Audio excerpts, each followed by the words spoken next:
করে ভালোবাসা যায় না। ধরেন অফিসে বসে আছেন, হুট করে পাগলিটাকে একটা ফোন দিয়ে বললেন, এই শুনছো, আমার অফিসের ফাইলটা বাসায় ফেলে এসেছি, ড্রয়ারটা একটু চেক করে দেখবা। তারপর আদরের বউটা তাড়াহুড়ো করে ড্রয়ার খুলে দেখলো একটা নীল রঙের খাম পড়ে আছে।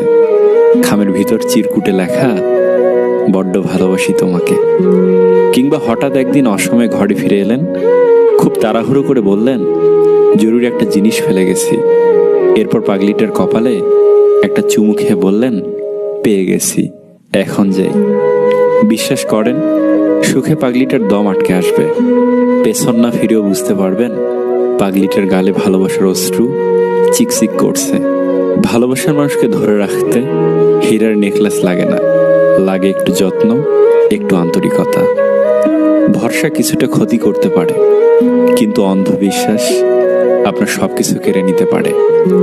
ছেড়ে দাও পিছুটান, পেয়ে যাবে জীবনে ভালো থাকার সমাধান। কিছু নারী যৌবনে বউ হয়ে আলাদা থাকার আন্দোলন করে, আবার সেই নারী বুড়ো বয়সে শাশুড়ি হয়ে একসাথে থাকার দলিল পেশ করে। একটা সম্পর্কে ভালোবাসার থেকে যখন বিরক্তটা বেশি প্রকাশ পাবে, তখন বুঝে নেবেন ভালোবাসাটা আর নেই। ঝগড়া একদিন ঠিক মিটমাট হয়ে যায়, কিন্তু হৃদয় ছেঁড়া কথাগুলো মনে থেকেই যায় আজীবন। কেউ আপনাকে একবার ঠকালে দ্বিতীয়বার তাকে সুযোগ দিতে নেই। প্রথমবার ঠকাটা আপনার সরলতার পরিচয়, দ্বিতীয়বার ঠকলে সেটা হয় আপনার বোকামির পরিচয়। আজকাল বিয়ে করে নেওয়া সহজ, কিন্তু সবচেয়ে কঠিন কাজ হলো সঠিক সঙ্গী বেছে নেওয়া। জীবনটাই তো পাওয়ার না পাওয়ার খেলা। পাওয়ার আশায় থাকলে সুখ লাগে, আর না পেলে দুঃখ লাগে। জীবন শেষে সুখ আর দুঃখ নিয়ে সমালোচনা করে তো কাছের মানুষগুলোই, দূরের হলে তো চেনারও কথা নয়। কাছের মানুষগুলো জানে আঘাতগুলো কোথায় করলে ব্যথা বেশি পাওয়া যাবে। সম্মান করতে শিখুন ওই মানুষগুলোকে যাদের সাথে খারাপ ব্যবহার করেছেন, কিন্তু বিনিময়ে আপনার সাথে খারাপ ব্যবহার করেনি কিংবা করে না। কোন শ্রেণীর মানুষের সাথে কখনোই মিশবেন না? নাম্বার 1, যারা আপনার মুখে মুখে প্রশংসা কিন্তু আড়ালে বদনাম করে। নাম্বার 2, যারা উপকার স্বীকার করে না। নাম্বার 3, মিথ্যাবাদী আর অসৎ ব্যক্তি। নিজের ব্যক্তিত্ব বজায় রেখে ভালোবাসুন। এমন না হয় প্রিয় মানুষের কাছে নিজের ভালোবাসা বারবার প্রমাণ করতে গিয়ে নিজের কাছে নিজে বারবার ছোট হয়ে গেছেন। দুঃখ সহ্য করা মানুষগুলো একদিন না একদিন সুখী হবেই, কিন্তু মানুষকে যারা দুঃখ দেয় তারা কখনো সুখী হতে পারে না। বিশ্বাস করতে হলে এমন কাউকে বিশ্বাস করো যার মধ্যে নীতি আছে, যার মুখের কথা ও হাতের কাজ এক। এক বিজ্ঞ ব্যক্তিকে জিজ্ঞাসা করা হলো, ইবাদত করার জন্য সর্বোত্তম দিন কোনটি? তিনি বললেন, মৃত্যুর আগের দিন। সে হতভম্ব হয়ে বলল, মৃত্যুর সময় তো কারো জানা নেই। বিজ্ঞ ব্যক্তিটি বললেন, তাহলে জীবনের প্রতিটি দিনকেই জীবনের শেষ দিন মনে করো। সম্পর্ক বাঁচানোর তাগিদটা একতরফা হলে সেই সম্পর্ক আর বাঁচে না। বিদ্যাসাগরের কাছ থেকে অনেক সময় কেউ কেউ মিথ্যা বলেও সাহায্য নিত।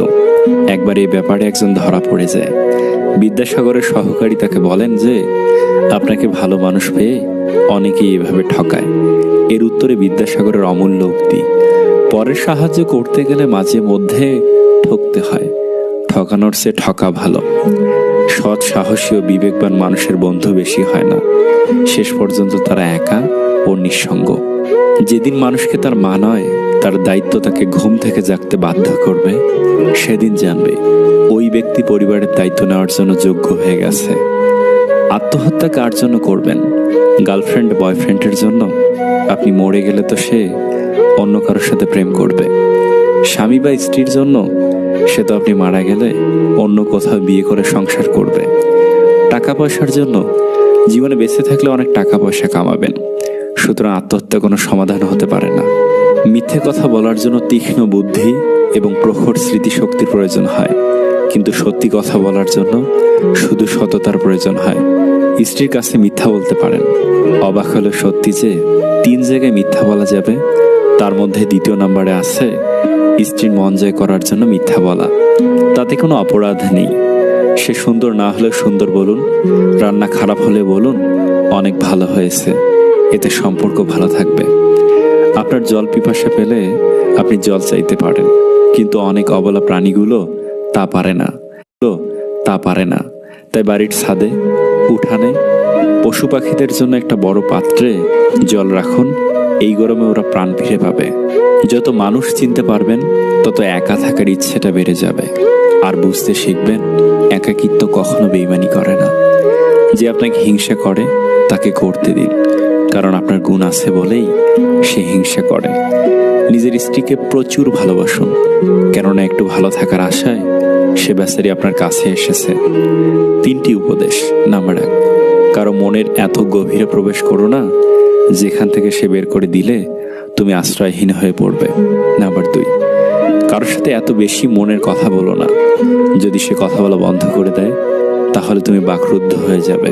নাম্বার 3, কারো মুখ পানে এত বেশি চেয়েও না, যদি সে মুখ ফিরিয়ে নেয় তুমি অসহায় হয়ে পড়বে।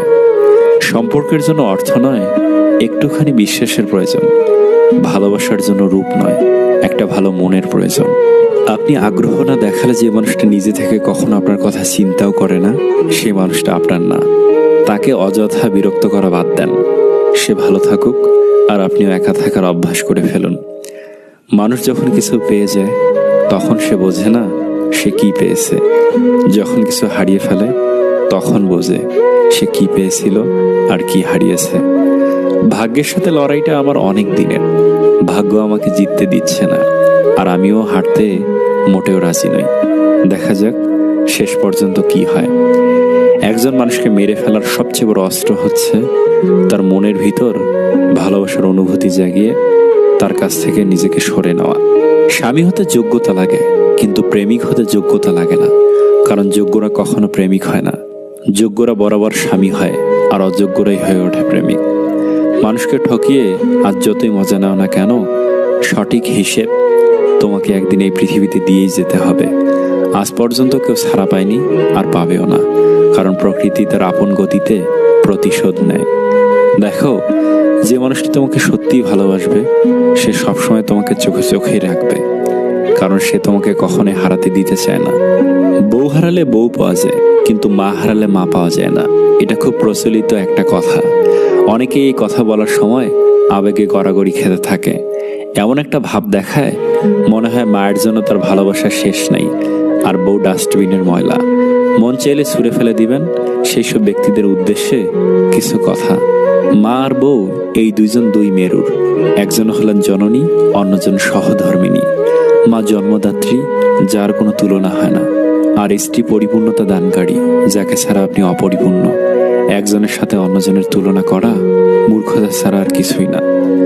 আপনাকে ছাড়া যেমন আপনার মা অসহায়, ঠিক তেমনি আপনার সন্তানটিও তার মাকে ছাড়া অসহায়। আপনার মা যেমন বড় মাছটা নিজে না খেয়ে আপনাকে খাওয়ান, খেতে বসলে খেয়াল করবেন একই কাজটা আপনার স্ত্রীও করেন। আপনার কিছু হলে আপনার মায়ের পর সৃষ্টিকর্তার কাছে কেউ যদি আসল পাতে, আপনার স্ত্রী পাতেন। আপনার কাছে আপনার বোন মেয়ে যেমনটি আদরের, ঠিক তেমনি আপনার বউ কোনো ভাই বা বাবার কাছে তেমনই আদরের। আপনার মৃত্যুতে আপনার মা যেমন হবে সন্তান হারা, ঠিক তেমনি আপনার বউ হবে জীবন